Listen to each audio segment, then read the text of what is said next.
Olá, paz do Senhor, por aqui Pastor Eliezer Fagundes, trazendo para você mais uma EBD Top 10, né? Uma lição prática da nossa Escola Bíblica Dominical. Estamos estudando neste trimestre sobre o tema de missões, até os confins da terra, pregando o Evangelho a todos os povos, até a volta de Cristo. Estamos indo aí para a 13ª lição com o tema o propósito de missões. Texto áureo, porque se anuncio o evangelho, não tenho de que me gloriar, pois me é imposta essa obrigação. E ai de mim, se não anunciar o evangelho. 1 Coríntios 9:16. A verdade prática, pregar o evangelho a toda criatura não é uma opção, mas uma imposição divina.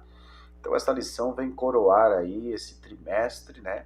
O propósito de missões. Depois teremos apenas a última lição, que vai trabalhar o tema missões e a volta do Senhor Jesus. Mas esta lição é um resumo aí de todo o trimestre, ou seja, o fechamento do trimestre. Então nós vamos ver aqui, a palavra-chave é propósito. E eu destaquei aqui 10 tópicos para trabalharmos aqui na nossa lição. Você pode aprofundar, né, e estar aí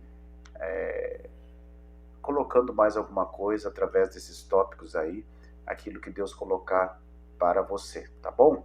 Vamos lá, top 1, o propósito da Igreja de Cristo neste mundo é o de proclamar a mensagem de salvação até a volta de Jesus. Parece uma coisa óbvia, né? Nós que estamos acostumados a estar na igreja, pregando, falar que o propósito da igreja é anunciar e proclamar o evangelho, né? É uma coisa tão simples, mas devido aos nossos dias, correrias e tantas outras coisas, parece que o inimigo quer tirar esse propósito. Nos preocupamos com tantas coisas, com construção de igreja, né? Nos preocupamos com aumentar o patrimônio da igreja, nos preocupamos com fazer festas, congressos, e muitas vezes o anunciar o evangelho, o propósito principal da igreja, fica em segundo plano, terceiro plano, né? E nós devemos resgatar isso, e possamos praticar, né? O propósito da igreja estar na terra é anunciar o evangelho do Senhor Jesus, tá bom? Lição top 2, a salvação é para todos os povos, culturas e nações. Mais uma frase muito comum, né? Mas tem uma profundidade muito grande. A salvação não era somente para os judeus, a salvação não era somente para um determinado povo, um determinado país, uma determinada nação. A salvação é para todos. Jesus morreu na cruz do Calvário por todos nós, né?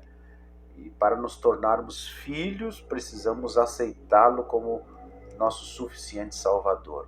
Todos são criaturas, mas só se tornam filhos quem aceita Jesus como seu Salvador. E ele morreu por todos, mas cada um de nós precisa, através do livre-arbítrio, tomar essa decisão de escolher. A salvação não é imposta, né? Precisamos reagir àquilo que Jesus fez por nós, tá bom? Top 3, a salvação é somente através de Jesus Cristo.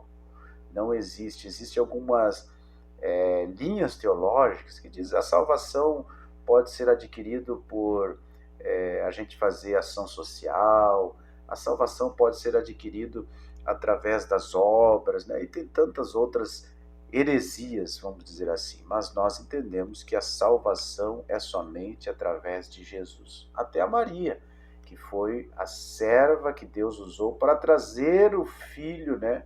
Jesus ao mundo, o Salvador ao mundo, ela é um instrumento, ela é uma mulher abençoada, mas ela não traz salvação para ninguém. Quem traz salvação é somente através de Jesus, porque foi Jesus que morreu na cruz do Calvário, derramou seu sangue para a remissão dos nossos pecados. Ele mesmo disse em João 14,6: Eu sou o caminho, a verdade e a vida. Então ninguém vai ao Pai a não ser por Ele. Ele é a porta, Ele é o caminho. E é somente através de Jesus. Existem outras, e você pode até levar para sua classe, né? Outras religiões que têm os seus profetas, os seus seguidores, né? Buda, Maomé e tantos outros que arrastam até multidões, têm religiões fundamentadas nesses líderes, mas eles não ressuscitaram. Eles estão lá no seu túmulo, mas Jesus, ele ressuscitou ao terceiro dia e ele está sentado à destra de Deus Pai. Tá bom? Glória a Deus por isso. Top 4. O inimigo usa as distrações para que a igreja não cumpra o seu propósito. E quando eu falo igreja, eu falo de eu e você. Nós somos a igreja do Senhor, né? Não estou me referindo a uma instituição, estou me referindo aos crentes. E há tantas distrações hoje, né? Me vem à memória quando o povo de Israel foi sair do Egito, que Faraó viu que eles queriam adorar, Moisés foi lá pedir para Faraó, e Faraó o que fez? Aumentou a carga. Esse povo está muito esse povo está muito preocupado em adorar a Deus. Vamos aumentar a carga de serviço, vamos escravizá-los ainda mais. E o inimigo das nossas vidas faz a mesma coisa hoje, né? Para que você não vá aos cultos, para que você não adore o Senhor, para que você sempre tenha um compromisso. Então é a tal da correria, não está dando tempo, não consigo, e você muitas vezes passa um dia, 2 dias sem orar, sem ler a Bíblia, sem poder cultuar, e é isso que o inimigo tem feito. E muito menos evangelizar, né? Se não consegue muitas vezes estar indo ao culto, estar lendo a Bíblia, orando, perde até o ânimo, muitos perderam até o ânimo de falar de Jesus para o seu vizinho, para o seu colega, para o seu filho, né? Falar de Jesus para os seus colegas de trabalho. Então, as distrações estão fazendo com que o povo de Deus não evangelize. Cuidado. Top 5. Se houver omissão por parte dos crentes em pregar a palavra, haverá um duro juízo contra os negligentes. Tem o pecado de omissão, né, que Tiago fala, aquele que deveria fazer e não o faz, está pecando. E aqui a palavra do Senhor também traz em Mateus 24, versículo 45 a 51, e Mateus 25, do versículo 14 ao 30, depois você lê ali, né, haverá um juízo contra aqueles que deveriam pregar, deveriam fazer a obra do Senhor e não o fazem. Top 6, vamos lá. Pregar o evangelho é uma obrigação que incide privilégios. Nós somos os escravos da orelha furada. Já ouviu aquela passagem, já leu lá no Antigo Testamento? Que o escravo poderia estar livre, poderia sair, mas ele preferia ficar servindo o seu senhor. E aí o seu dono furava a sua orelha e ele ficava voluntariamente trabalhando para aquele senhor. Nós somos esse escravo da orelha furada, né? Trabalhamos, temos a nossa obrigação, temos as nossas responsabilidades. Eu costumo dizer que a responsabilidade nos ajuda a sermos melhores, porque quando temos uma responsabilidade, vamos orar, vamos buscar graça de Deus, vamos buscar sabedoria, vamos buscar, né, que Deus nos dirija, conduza o nosso ministério. Então a responsabilidade nos ajuda, não fuja das responsabilidades. Então pregar o evangelho é uma obrigação, mas é um privilégio. Os próprios anjos, Pedro fala isso, gostariam de pregar, mas o Senhor deu aos homens, deu a responsabilidade para mim e para você. Top 7, nós pregamos em todo o tempo e, se necessário, falamos. Nós estamos pregando com o nosso testemunho, com a nossa vida, com o nosso caráter, com a nossa ética moral, né, que desenvolvemos no dia a dia. Tudo está sendo observado pelo mundo, pelas pessoas, pelos colegas. E em momentos estratégicos que Deus vai te dar sabedoria, você vai abrir a sua boca e vai falar. Você é diferente, por quê? Porque eu tenho Jesus na minha vida. Porque Jesus me transformou, Jesus mudou a minha vida. Então, todo o tempo estamos pregando. E quando for necessário, falamos e anunciamos Jesus. Top 8, o propósito triplo da igreja. Qual é? Pregar, discipular e cuidar. Nós pregamos, a pessoa aceita Jesus, é o Espírito Santo que convence o homem do pecado. Aquela pessoa aceitando Jesus, ela vai ser discipulada, que vem o ensinamento das doutrinas fundamentais da Bíblia, e aí entra a escola bíblica dominical, que é o discipulado permanente, constante, né?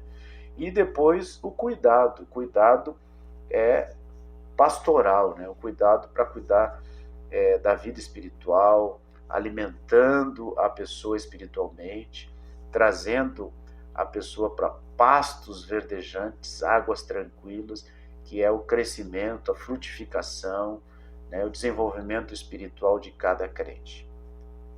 Na top 9, né? A maior prova que Jesus nos transformou é o desejo que temos de pregar o Evangelho.